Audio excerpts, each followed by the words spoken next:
Sa Re Ga Ma Pa little champion season 5ல one of the கண்டஸ்டா இருக்கக்கூடிய அபிஷேகாவுக்கு, இப்ப ரீசென்ட்டா நடந்து முடிஞ்ச சூப்பர் சிங்கர் சீசன் 11ஓட ரன்னர் அப்பா வந்திருக்கக்கூடிய சரண் ராஜா, அவங்க ஃபேமிலிக்காக ஒரு எமோஷனல் லெட்டர் ஒண்ணு எழுதி அனுப்பியிருக்காராம். அத படிச்சு பார்த்துட்டு அபிஷேகோட ஒட்டுமொத்த ஃபேமிலியுமே ரொம்ப எமோஷனலா ஃபீல் பண்ணியிருக்காங்க. சரண் ராஜா ரன்னர் அப்பா வந்திருக்காரு. இன்னொரு பக்கம் சரிகமபா சீசன் 5ல இப்ப அபிஷேகா பாடிக்கிட்டு இருக்காங்க. அபிஷேகா இந்த வாரம் டென்ட் கொட்டா ரவுண்டுல "கண்டா வர சொல்லுங்க" அப்படிங்கிற பாட்ட பாடுறாங்க. அந்த பாட்ட பாடுறது மட்டும் இல்லாம, அந்த பாட்டுல வர மாதிரியே முகத்துல வேஷம் போட்டுக்கிட்டு ரொம்ப எஃபோர்ட் போட்டு பாடுறாங்க. அதனாலேயே ஒரு மிகப்பெரிய கரகோஷம் அபிஷேகாவுக்கு கிடைச்சிருக்கு. இன்னொரு பக்கம் அபிஷேகாவோட சொந்த ஊர் வந்து மயிலாடுதுறை மாவட்டம். இதுவும் டெல்டா பகுதி தான். அதே மாதிரி சூப்பர் சிங்கர் ரன்னர் அப்பா வந்திருக்கக்கூடிய சரண்ராஜோட ஊரும் தஞ்சாவூர் பகுதியுடைய மன்னார்குடி.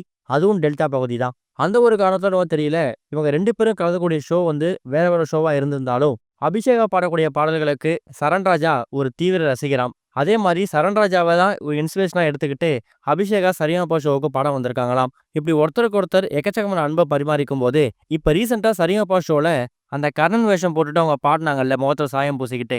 அத பார்த்துட்டு அவங்கள பாராட்டணும் அப்படிங்கிறதுக்காக ஒரு எமோஷனலா கடிதம் ஒண்ணு எழுதி, அந்த கடிதத்த அபிஷேகோட அம்மாவுக்கு போய் ரீச் ஆகுற மாரி அவர் அனுப்பியிருக்காராம். அந்த கடிதத்துல அவர் என்ன மென்ஷன் பண்ணியிருக்காருன்னா, "இவ்வளவு சின்ன வயசுல இவ்வளோ எஃபோர்ட் போட்டு நீ வர்றதுக்கு நான் கண்டிப்பா பாராட்டு தெரிவிச்சே ஆகணும். சூப்பர் சிங்கர் ஷோல நானும் இதே மாரி தெருக்கூத்து நிகழ்ச்சி, மேடை நாடகங்கள்ல அவருடைய வேஷம்லாம் போட்டு நான் டான்ஸ் ஆடியிருக்கேன். எங்க ஊர்லயுமே நெறைய விஷயங்கள் நான் தெருக்கூத்துலாம் பண்ணியிருக்கேன். அப்பலாம் பாராட்டாதவங்க ஒரு மேடைக்கு வரும்போது அத பாராட்டுறாங்க. நீ ஆரம்பத்திலேயே இத கொண்டு வந்த விஷயத்த நான் பாராட்டியே தீரணும். கண்டிப்பா உனக்கு பாட்டு திறமை மட்டும் கிடையாது. எக்கச்சக்கமான கலைத்துறை சம்மந்தப்பட்ட திறமையும் இருக்கு. அத நீ பயன்படுத்திக்கோ.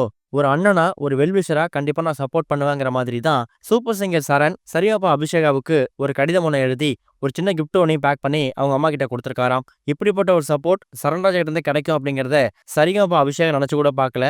கண்டிப்பா இது அபிஷேகாவுக்கு ஒரு பெரிய இன்ஸ்பிரேஷனா இருக்கும். இது ஒரு பக்கம் இருக்க, நடிகை மீனா அவங்க இப்போ ரொம்ப நாட்களா பரவக்கூடிய வதந்திய பத்தி, அதாவது அவங்களோட 2வது திருமணத்த பத்தி ரொம்ப வெளிப்படையாவே பேசியிருக்காங்க. நடிகை மீனாவுக்கு 2009ஆம் வருஷம் வித்யாசாகர் அப்படின்னு சொல்லக்கூடிய ஒருத்தரோட திருமணம் ஆச்சு. கடந்த 2022ஆம் வருஷம் மீனாவோட கணவர் வித்யாசாகர் இறந்து போயிட்டாரு. அது நம்ம எல்லாருக்குமே தெரியும். அதுக்கப்புறம் மீனாவுக்கு 2வது திருமணம் அப்படிங்கிற மாரி பல வதந்திகள் பரவிட்டு இருந்துச்சு. இத பத்தி இப்ப ரீசென்ட்டா மீனா என்ன தெரிவிச்சிருக்காங்கன்னா, "எனக்கு 2வது திருமணம் வரக்கூடிய வதந்திகள் என்ன ரொம்ப காயப்படுத்தும். முன்னாடி என்ன பற்றிய வதந்திகள் வரும்போது எனக்கு தெரியறதுக்கு ரொம்ப லேட் ஆகும். ஆனா இப்ப சோசியல் மீடியால ஒரு விஷயம் வந்துருச்சுன்னா, அத பெருசாக்கி சீக்கிரமே என்ன ரீச் பண்ணிடுது. நான் வந்து ஒரு ஃபீமேல் செலிபிரிட்டி. ரொம்ப சிங்கிளா இருக்கேன் அப்படிங்கிறதுக்காக, உண்மை என்னன்னே தெரியாம என்ன வேணாலும் பேசலாமா? கேட்கறதுக்கு ஆள் இல்ல இப்படி பண்றீங்களா?" இதெல்லாம் பார்க்கும்போது ஒரு பக்கம் மனவேதனையாவும் இருக்கு. ரொம்ப கோபமாவும் இருக்கு அப்படிங்கிற மாதிரி அவங்க ஆதங்கத்த வெளிப்படுத்தியிருக்காங்க.